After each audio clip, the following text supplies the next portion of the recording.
Okay, within chapter 8, we'll be discussing parenting preschoolers. Parenting preschoolers was a very interesting chapter for me, and it was just basically some of the facts and some of like the parenting advice that you'll see that is normally discussed within the this age range that we basically know of. So this is what we'll be discussing for chapter 8. The developmental landmarks of early childhood. Early childhood is the period between the ages of 3 and 6 when children are known as those preschoolers. Interactions within family systems reflect the increasing involvement of young children as participating family member. Basic skills of locomotion, communication, and interaction that were acquired during infancy are now being expanded.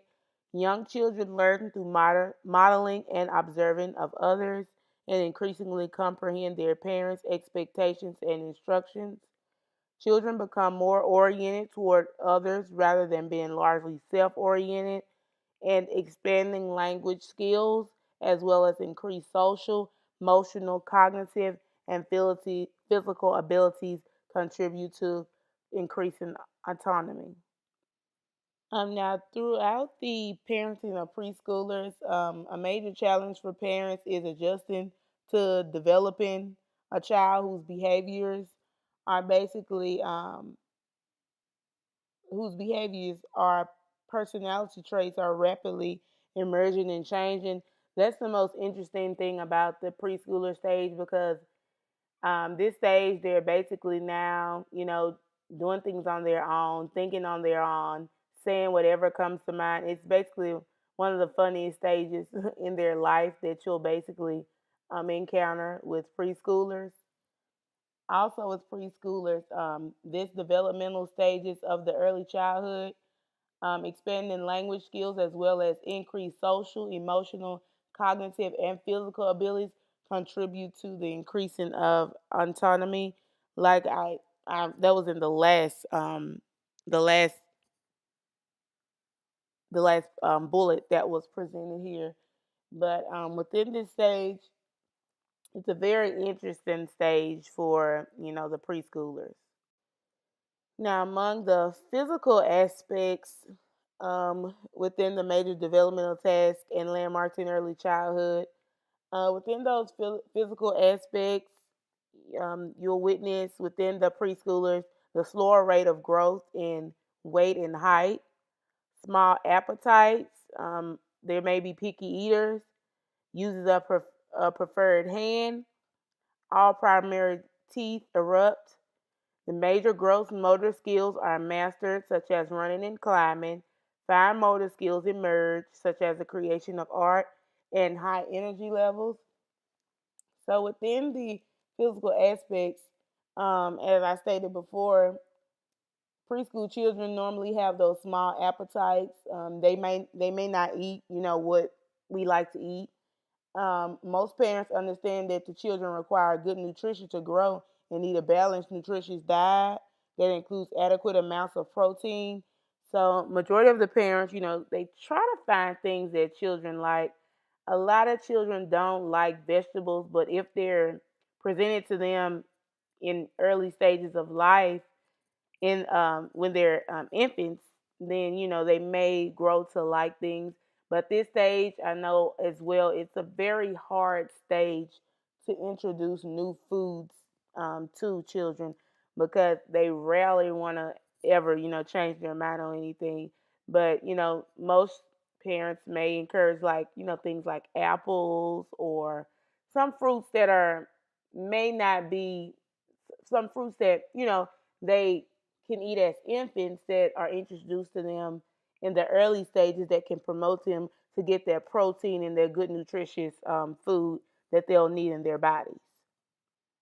Within the psychosocial division, it's about expanding awareness of self, others, and things, gaining independence and some self control, high curiosity level, beginning socialization experiences such as appropriate social and gender role behaviors, learns by doing and from mistakes, and play is more social and creative. And this is just basically an outline along with the physical aspects as well, because they'll be more into detail um, within when we get deeper into the chapter. I'll be able to explain majority of these more in detail.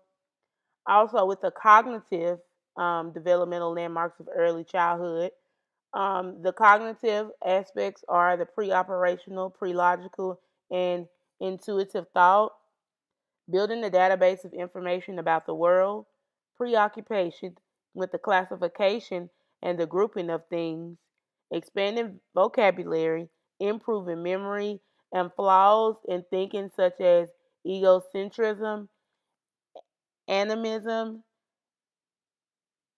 arriving at unwarranted conclusions, and self centered thinking as well. Meeting the needs of preschoolers. Now, when meeting the needs of preschoolers, parenting behavior undergoes modification when children grow from infancy to early childhood. This is basically the stage where, as I stated before, where parents adapt in response to what occurs new and different. When children present fresh challenges to parents as they attempt to master the developmental task of this age span. Now, behavior of preschoolers is enhanced by parents who are responsive to changes in their children's needs, and children become verbally more skilled, so parents react by shifting from physical methods of child rearing to those that are more verbal and psychological in nature. The behavior of preschoolers within this stage is enhanced by parents who are responsive to their changes in their children's needs. Children also assist in shaping and modifying their parents' behaviors. Parents basically learn in this stage to grow with their preschoolers, and they also just recognize the changes of maturity that the children have as well within this stage. Now, within this stage, for example, you have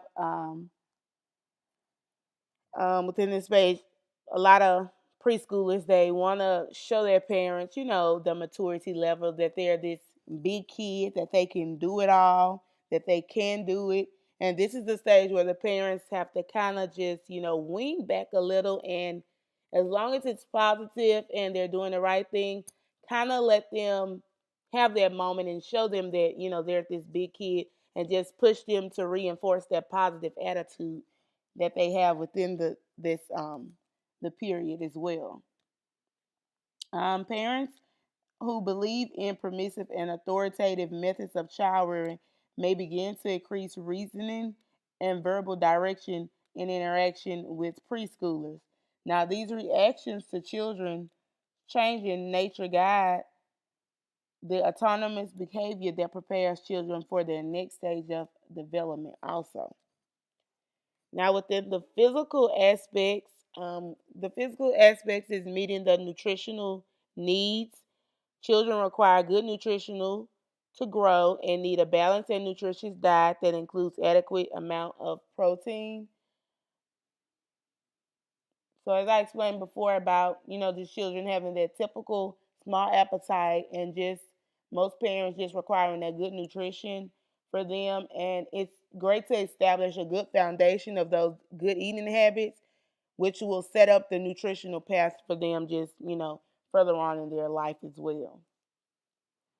Now, also, along with the physical aspects, are the health and the safety concerns. Within this stage, the wide availability of immunizations against large number of formerly debilitating and fatal diseases has helped to expand life expectancies. So that's why when a lot of times when these children go to school, they have to have these certain immunization shots just to um, make sure they have the adequate health care that's provided for them in the stage as well. Now, most deaths among the children that are caused are by injury in or near the home rather than illness. Also, during the early childhood, it often occurs in relation to just car accidents, pedestrians, or passengers, or on a tricycle. So these are the Most deaths that basically occur within the physical aspects of these children. Other safety measures include just wearing those helmets, making sure children are wearing seatbelts at all times, and just reminding the children and having those safety measures inside and outside of the home. Also, among the safety requirements and the safety recommendations, children should never be left unsupervised, and leaving them alone in a parked vehicle at any time, that's also illegal. But children should never be left unsupervised. Around this age, safety is a big concern and should be displayed a lot within this time frame period.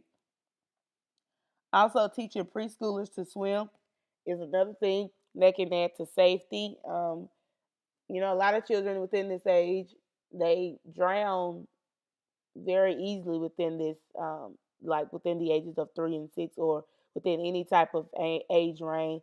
A lot of times I've seen parents who start, babies starting just going to swimming lessons and things. And I'm just amazed at children now that you see maybe like 3-year-old and 4-year olds actually that can actually swim.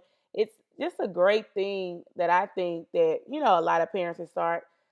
A lot of parents who especially are, around like a lot of pools, or around going on vacations and things where they'll be around a lot of water, or going to lakes or anything.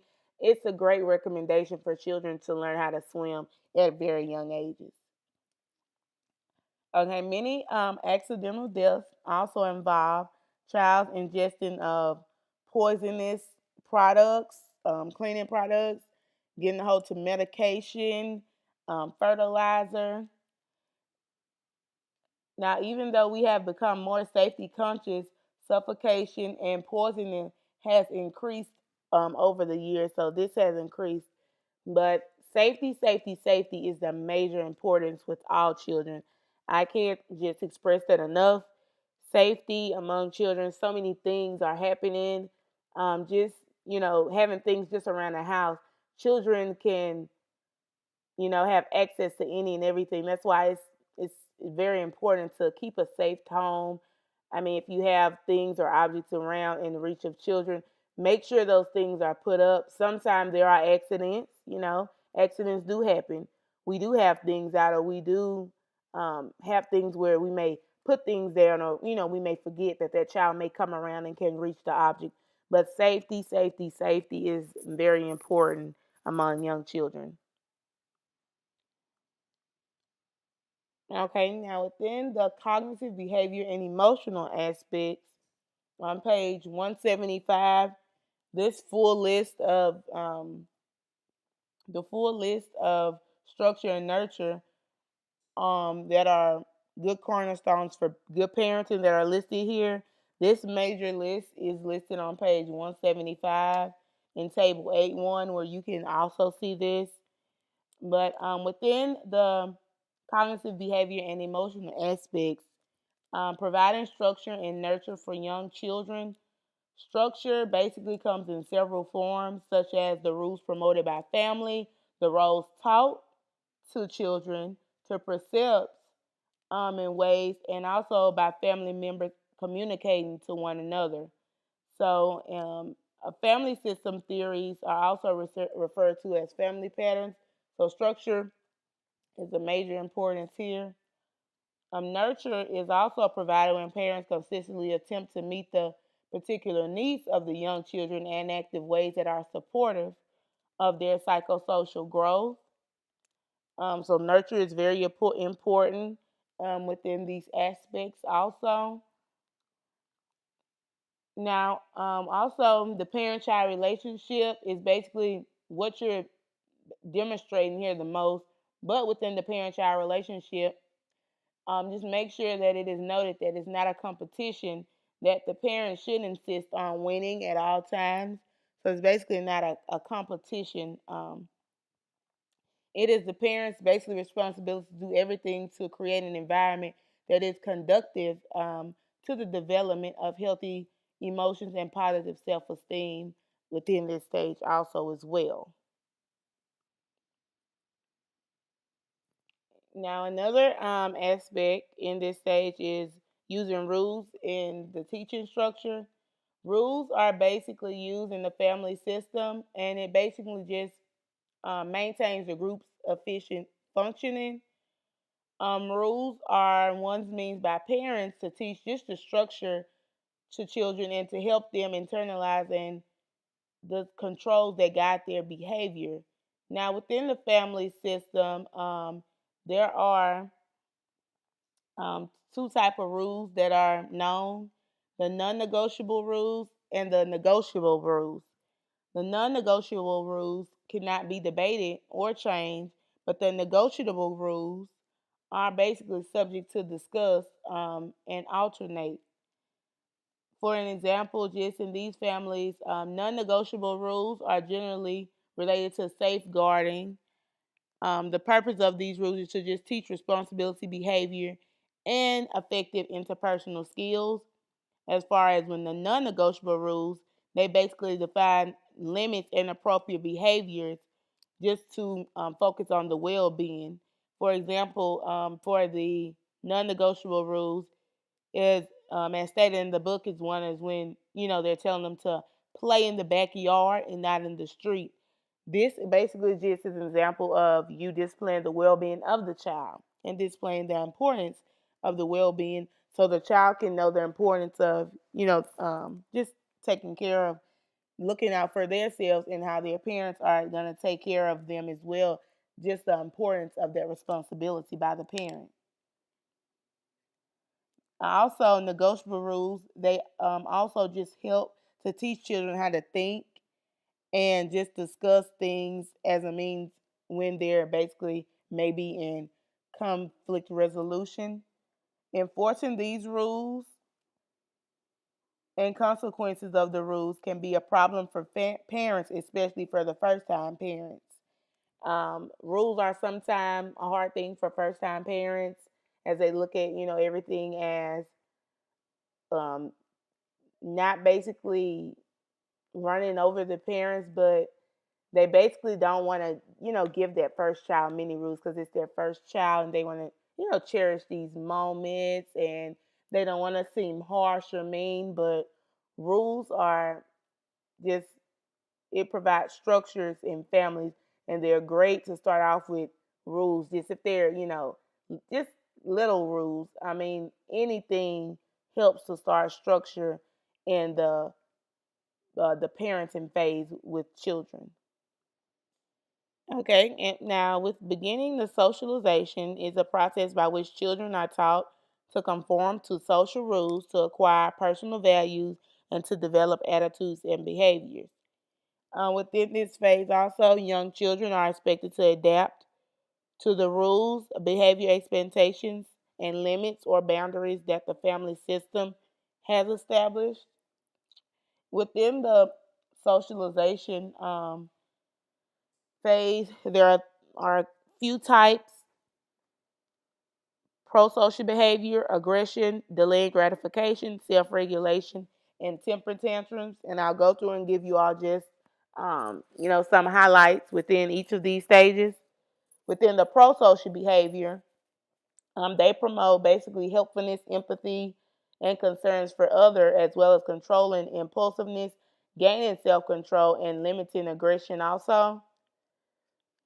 Within these phases, the altruistic behaviors show an awareness of others' people's feelings and also the appropriate ways of reacting to those feelings as well. Learning to be sympathetic, however, is the first step toward becoming empathetic in the pro-social behavior stage. In early childhood, empathetic responses also is observed when children share those belongings, when they're sharing with their friends and sharing with just any other children, and when they attempt to comfort individuals who are like upset. When children have the opportunity to observe such behaviors, they tend to be more empathetic. So basically, when children, basically, if they see parents or something or someone upset, then they know how to comfort them. But if they see negative behavior as when like fussing or fighting or something, they're just gonna do that. So basically, it's they model a lot in this phase. So they're gonna model whatever they see at home or wherever they see just around their surroundings. Now, within the aggression phase, aggression is defined as any hostile action that causes fear and leads to forceful contact with one another. Researchers believe that limited expressions of aggression in childhood follow a normal developmental progression. Also, malaggression in preschoolers, it's known to be seen within the preschooling phase, but it is also a part of their normal growth and development that they have. So it's not anything that that may be serious with it. Others also believe that family environment promotes behaviors. If children are treated harsh or if they see harsh behaviors, then they're basically gonna model that and they're gonna use that phase. As I stated before, they're gonna model anything that they see. Young children who clearly act aggressively at times for various reasons, and parents and other caregivers are challenged to teach young children how to control their aggressive impulses. Children are given a confusing message when they are spanked by adults for hitting others. Research points to the role of reinforcement as a powerful means for helping children to learn in non aggressive ways. So, when parents basically positively reinforce the behaviors with aggressiveness, children learn that there are more beneficial ways to express themselves. One popular method is to do like the timeout or the isolation phase within the aggression period. Just remove them away from the children a while and just let them calm down or talk with them. Let them know it's okay to get angry sometimes, but when you get angry, just remove yourself away. So positive reinforcing like that'll help the children learn to deal with their aggression if they do have aggression. Now, with the delaying gratification, um, it is the phase when adults often ask preschoolers to delay getting what they want. Now, this is basically something that I saw here, which is positive here, the delaying gratification, because it's kind of a difficult task for young children to mo- basically um, for them to basically model, but it basically is important for children to learn that self control. This is where they learn self control. And individuals can cope with the difficult situations later in life if they're learning to display the delaying of gratification in early stages. Now, within self regulation represents aspects such as expanding self control, the ability to postpone or delay gratification and waiting for an appropriate time or place, depending on the circumstances. So this phase also is another basic skill that it basically develops until adulthood. So it basically is important as well. Now within the temper tantrums phase, researchers also have found that children reveal a somewhat predictable rhythm that can be identified by the sound of children crying. There are also two types of aspects to a temper tantrum, but they can occur together. One is when children are kicking and screaming and yelling, and the other type of temper tantrum is when children are just sad and whimpering and they just, are seeking comfort. Now, within the temper tantrum phase, you're basically trying to get the students beyond their anger's point, and it's best to do it by not interrupting them. If they're at home, let them get it out. Let them, get their temper tantrum out. Because trying to console them while they're angry and frustrated, it just basically escalates and prolongs that process. But it's also known as well if they do it in a public place. It's just best to just leave that place, go to the car, let them calm down, go back in or go out. Just, give them a moment and let them get over that tantrum so they can find a better way to basically deal with the frustrations that they're having also. And it's just a way here children learn to self-regulate. However the parents basically respond to it, the children are learning to self-regulate in this stage as well. Okay, encouraging positive gender role development. Within the encouraging positive gender role development, children learn first gender or sex roles according to their parents' interpretations of masculinity or femininity, femi- femininity as well. I'm sorry about that. Also, young children appear to acquire rigid stereotype of what it means to be male or female. So, a lot of children, they look at whatever that is modeled at home. Young children, they determine female or male by maybe their hair, whether if it's long hair or short hair, or the type of clothing. So it's basically that's kind of the normal thing how preschoolers in this phase determine if a person is a male or female within this stage. Now, a preschool's child knowledge of gender appropriate roles comes from several sources, and these behaviors are forced and modeled to children by adults and others in the family system. So, as I stated before, it basically is just modeled by what they see. As stated here, gender identity, the knowledge that humans are either male or female. Gender first learn Children first learn gender or sex roles according to their parents' interpretations, as I stated before. And higher levels of self esteem and social competence are found among adults who adopt a more gender neutral role orientations as well.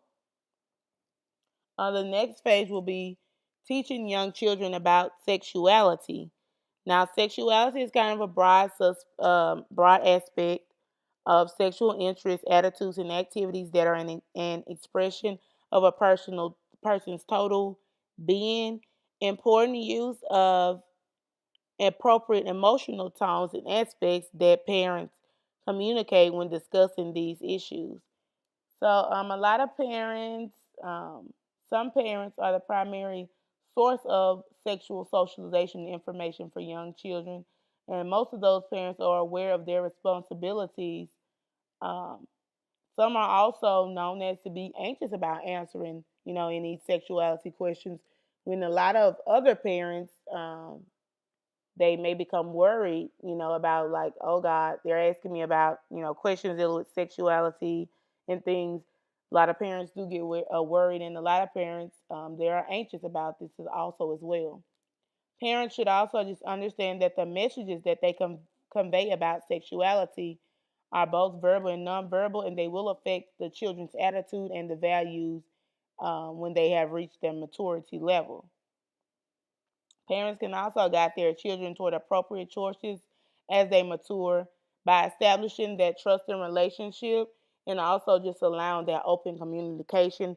So that's another way where that children can make just to make children feel comfortable just about talking to you. Just build that trust and relationship with them so they'll be able to talk to you about anything. Now the other topic will be teaching young children about death and dying. This is a kind of a hard and kind of a frustrating topic with parents, because a lot of parents, they try to explain it on the level of preschoolers to the best of their ability that they can, but it's kind of hard to get children to kind of understand. It is, as I stated before, considered that unpleasant topic between parents and children. Parents also need to remember that the very young children, they can't understand the finality of death. Um, most young children come to the conclusion that people are dying when they're like when they're older adults, or many, think if they're old, they're sick, or they're fatally injured, that they're dying. That's how a lot of, young preschoolers will look at it. Also, when teaching children about death and dying, you also have to consider the cognitive abilities in the development stage of the child and adjust the information accordingly. So, if it takes, just explaining it to the best level that you can, if it takes, describing it by just, different things by toys or whatever it means to break down into that level, it'll, go to that extent and it'll work that way. Okay, the next phase is the attachment revisited. Now, attachment manifests itself in relationship that a child development with others besides the parents. Within the attachment phase, it is basically, as it stated before, when children basically, when children are developing relationships with others besides the parents. The quality of the attachment that a child develops in infancy has long term consequences, some of which begin to appear not only in late infancy but also in the later stages of the lifespan. Now, the most obvious way that the quality of attachment is established um, in infancy, and it basically becomes manifested in later stages of life in the relationship that a child develops with others. Researchers also have identified that the quality of the attachment affects children's quality of the attachment that affect preschool children's adjustment to non-parental child care as well. Now, in this phase, there are more benefits of acquiring secure attachment in infancy and early childhood. Within this section, children also that coming from like disadvantaged families, they have a higher risk of they are at a higher risk of developing insecure attachments, like points where they can't get attached because they've been through so much that they're just they're at a disadvantage of creating any type of attachment. But those parents who do develop secure attachments during their own infancy, they have been found to be more responsive to their own children's sign of distress and to respond appropriately. So basically, that's the basically self-explanatory. Children who that don't have any type of attachment theory, they're not going to show any type of attachment. But if you do, show attachment, within the phase with your children starting in infancy, then it is kind of, hard to break that attachment phase away. Now the next would be the reactive attachment disorder. And it basically occurs in children who have been traumatized in early childhood through severe neglect or abuse, or who have spent the early months or even years of their lives in circumstances of severe neglect. This basically, as I stated before, happens and has been observed through children who are adopted internationally who may have spent the first months of their lives in orphanages without opportunities for attachment within this phase. So that's kind of a self explanatory phase as well. Facilitating cognitive development. It is the shift to a pre operational mode of thinking. Within this phase is where preschoolers make judgment and reach conclusions based on their own limited decisions and operations and rules. Children, basically, they are shifting to a new type of the pre-operational mode, and it's of thinking. Thinking becomes more noticeable with young children who are trying to basically solve problems in their own play and daily activities. They now have an active memory within the preschool stage, and they're basically information processing skills on their own. During this period of mental changes, thought focuses on internalizing the environment within this section. Parents also may need to be informed that preschool age children do not understand the world, as an adult way, but they're understanding in their own nature. Now, Piggott does also describe within this phase the nature of preschool age children as an intuitive in nature, meaning that these children often jump to conclusions, they make decisions, and they interpret the world based on their own insufficient facts. So it's basically just kind of like in their own preschool little mind, they come up with their own ideas, their own answers. Um, I know some children when I was working basically with children with 3 and 4 year olds.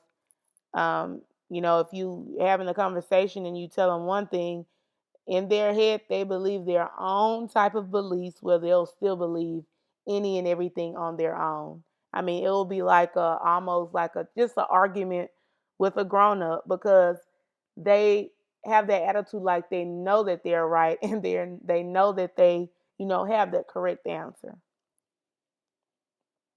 Also, in this phase, preschoolers make judgments and reach conclusions based on their limited understanding of the operations and the rules. This stage of cognitive development is a time when young children they acquire knowledge about things, people, and their environment as well. Now, within this phase, Piggott also does explain a number of concepts that describe the relative rigidity of preschoolers' thought here. And they go from page 182 to page 184, where they're basically just explaining in detail, um, the thought process here. The first one is the appearance and reality, egocentrism, centering, irreversibility, conservation problems, classification, animism, and precausal thinking. So they're explained on pages, as I stated, 182 to 184.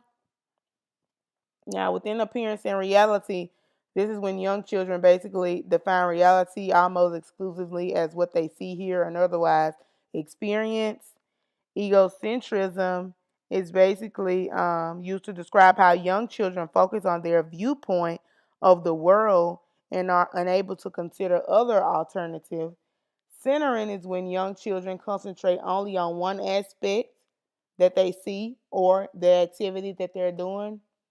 Irreversibility is when young children typically cannot understand that some operations or processes can be reversed.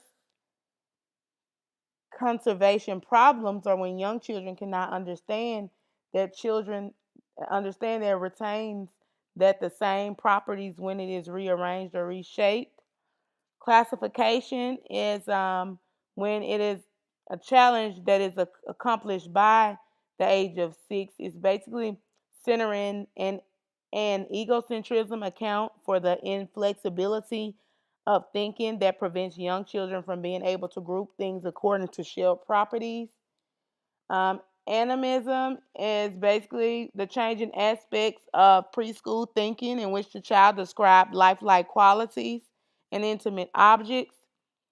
Pre-causal thinking is when preschoolers often jump to conclusions on things. So they're basically described more in detail on that page. It would have taken me a good while to basically describe all of that. So that's why I just basically have used a roundabout definition of all, but they're basically described more in the chapter.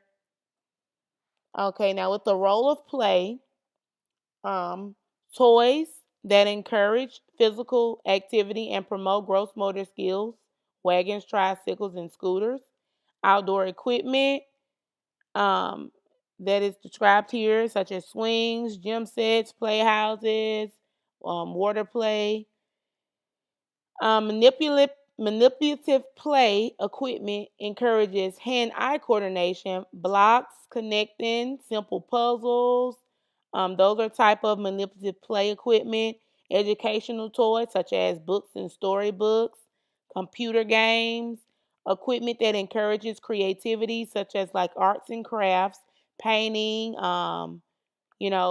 using markers, scissors, rhythm instruments, dramatic play equipment, dress up clothes and accessories, such as it's basically modeling different type of careers, using trucks and cars, kitchen, just basically all types of that type of play.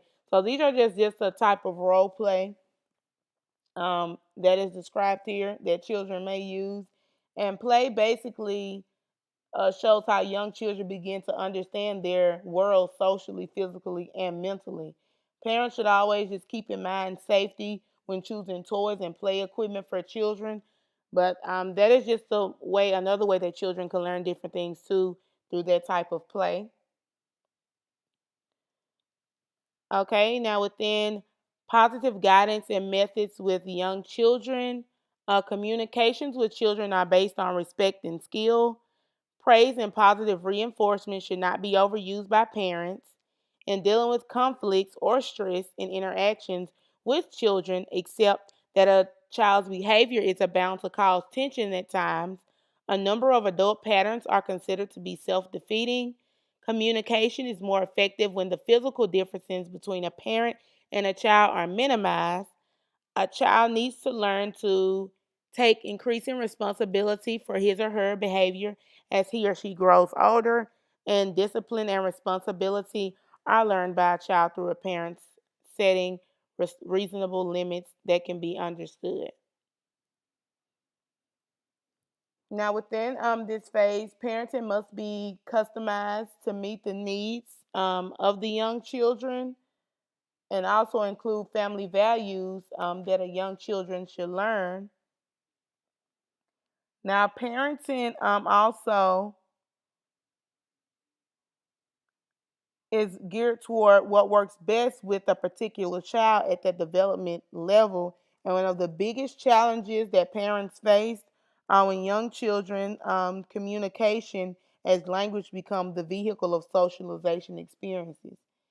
Now, on pages 156, 187, I'm sorry, to 180, 186 to 187, there are the different types of resources for the generation of parents that are like the insights that are described here on the page by the work of, I think his name is presented, Haim Ganat, and he was a parent educator who basically was well known as presenting the book Between Parent and Child, and it basically is just a trusted resource on some of the guidance materials and ways that parents can use.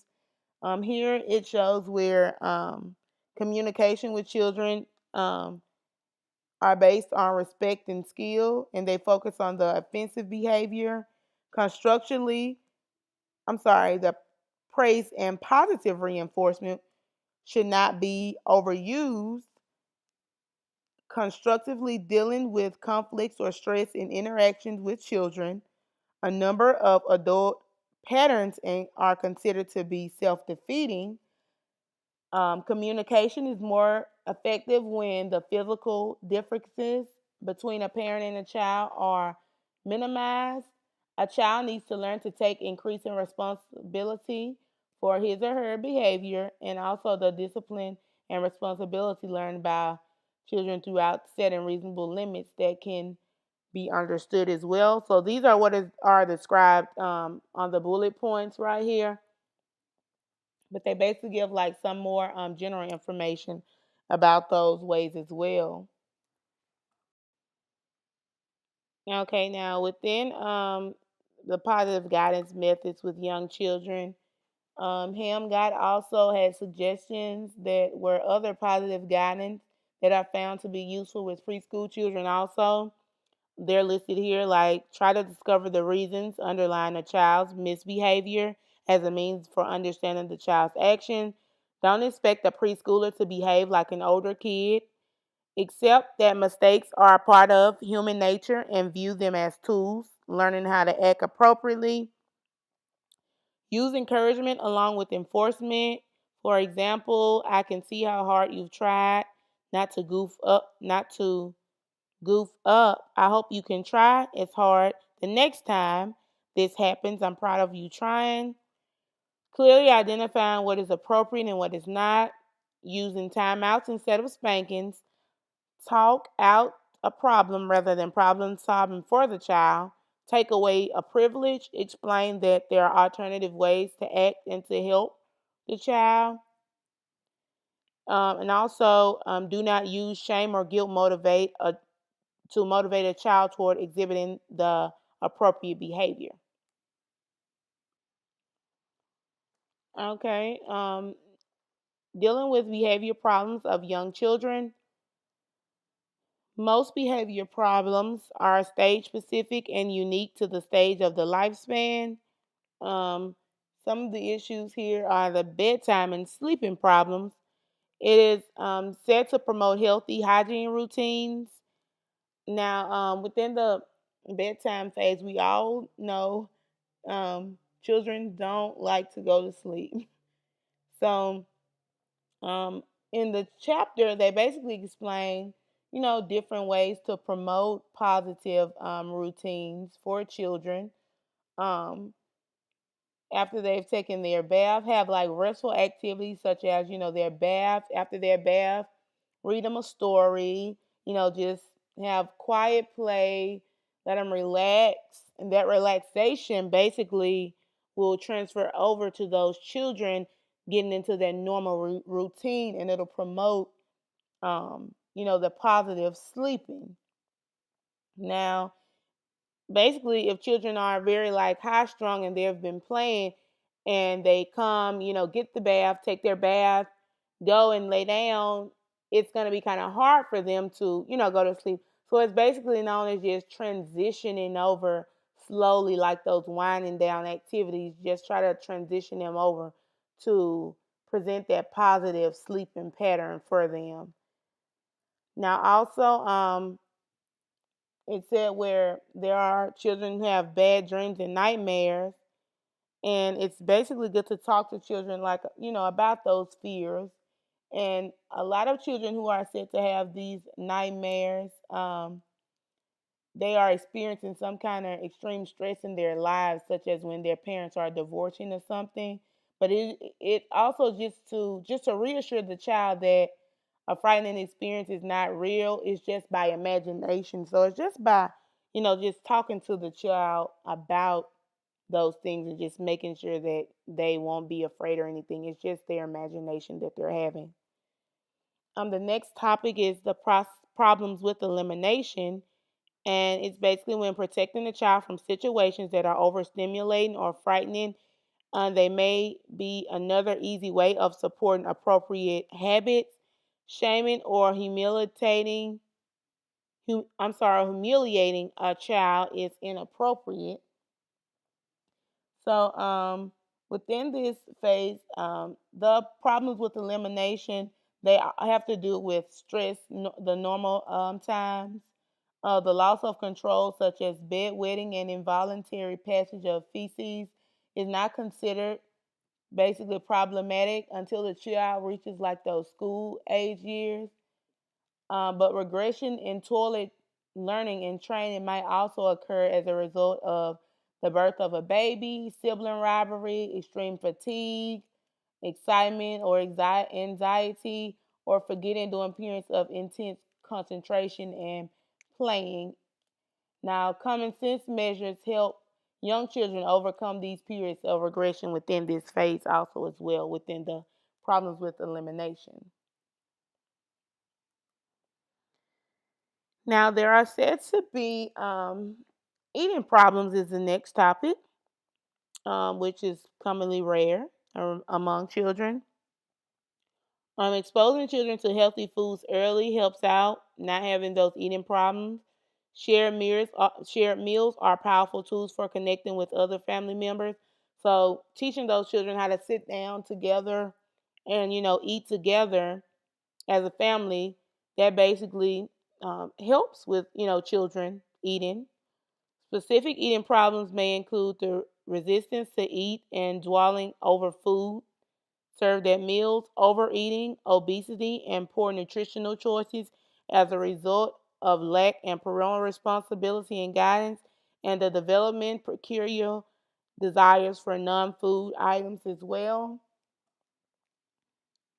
As I said before, healthy foods, presenting healthy foods to children at an early age, that is a great thing that basically, helps children to develop that positivity about, wanting to eat.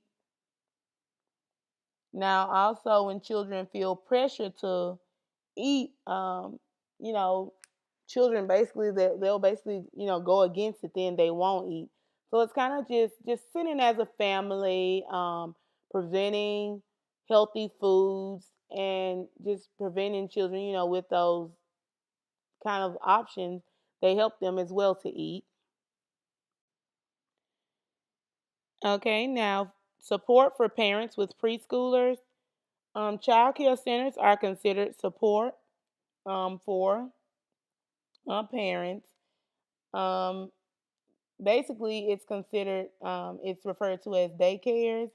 So this support with daycares is a very good thing for children, just to be around, other children and to have their support for the parents as well.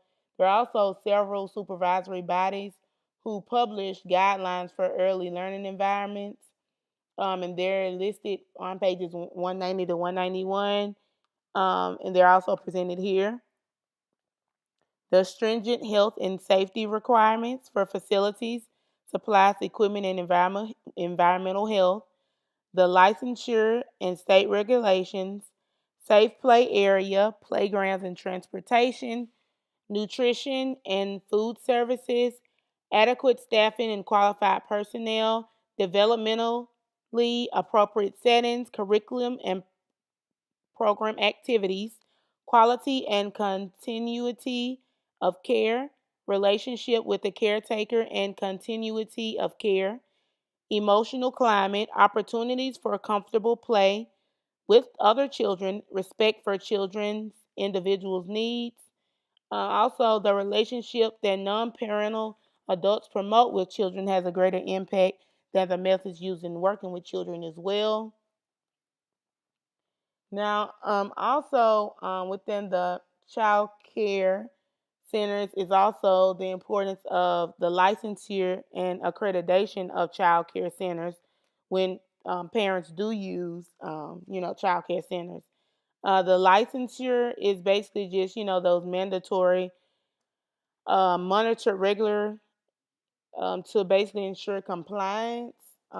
Basically, they're basically the child care centers are basically to abide by like those, those child care guidelines, and the state guidelines are different for each. So it's basically with each state guideline. The accredited center meets stringent national standards and is monitored by overseeing accrediting body. Accreditation is voluntary. Now, accreditation is basically seen by the National Association for the Education of Young Children, and it's basically, you know,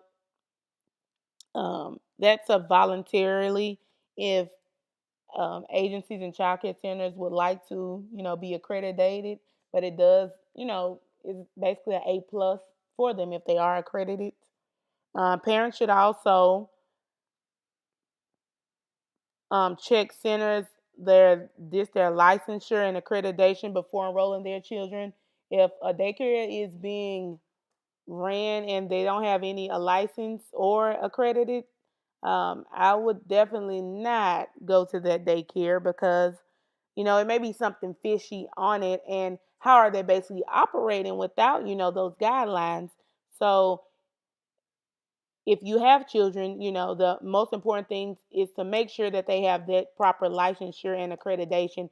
And normally, a lot of daycares, they have it, visible like within their lobby or somewhere where parents can see that they're basically accredited or they have their license. And basically, it's a lift up, off of you as well, because you know that this is a safe place as well for children. Now, the last portion is the different type of preschool programs that are ran. There are three different types: specialized specialized curriculum programs, programs for exceptional children, and compensatory programs as well. Now, the specialized programs, they basically are for young children that are taught to reach goals or solutions, and their cognitive based curriculum may be provided for young children with many available activities. So, within this stage, young children are taught to proceed to, reach those goals, and there are problems there. Now, for programs for exceptional children, these programs are designed specifically to meet the children's needs, and these basically are programs that are for children with special needs or physical and mental challenges. Now, compensatory programs, they provide a variety of experiences for children from disadvantaged families or underserved areas. And an example of compensatory programs are like Head Start. That's an example. They basically have activities for children to promote socially, cognitively, and physically, but they also focus on the nutrition and health needs that the children need are as well. And it's also said that children who attend compensatory programs such as Head Start, they basically score higher on their achievement tests, in elementary school. So these children are less likely also to repeat a grade or to be placed in any type of special education classes as well. So the compensatory program, they're basically, a good thing for children to have as well, or children to attend. Okay, that basically wraps up chapter 8 with the parents and preschoolers phase. And you all have a great day.